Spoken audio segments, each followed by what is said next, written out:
બળે શ્રાવણ સુદ પૂનમના દિવસે છે રક્ષાબંધન કહેવાય છે. બળે કહે છે કે કથા વ્રતની વિધિ.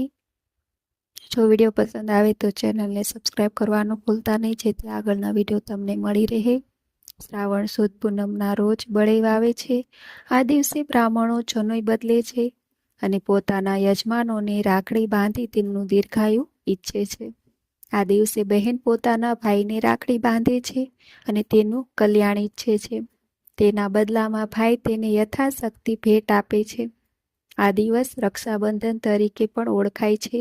પહેલાના વખતમાં યુદ્ધમાં જતા પતિ કે પુત્રને માતા કે બહેન રાખડી બાંધી તેમના વિજય માટે પ્રભુને પ્રાર્થના કરતા હતા. તેમનું ક્ષેમ કુશળ ઈચ્છતા હતા. પ્રાચીન કાળમાં જ્યારે મહાભારતનું યુદ્ધ થયું ત્યારે કુંતા માતાએ અભિમન્યુને રાખડી બાંધી હતી. એ રાખડી જ્યાં સુધી અભિમન્યુના કાંડા પર સુરક્ષિત હતી ત્યાં સુધી તે યુદ્ધમાં વિજય મેળવતો હતો. ચિત્તોડની રાણી જોધાબાઈએ પોતાની માતૃભૂમિના રક્ષણાર્થ મોગલ બાદશાહ હુમાયુને રાખડી મોકલી. તેણે પોતાના ભાઈ બનાવ્યો હતો.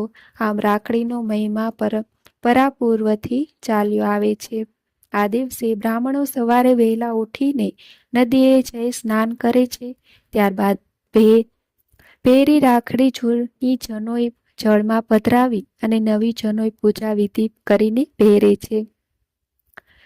બળેવના દિવસે કેટલાક લોકો નાળિયેરી પૂનમ પણ કહે છે.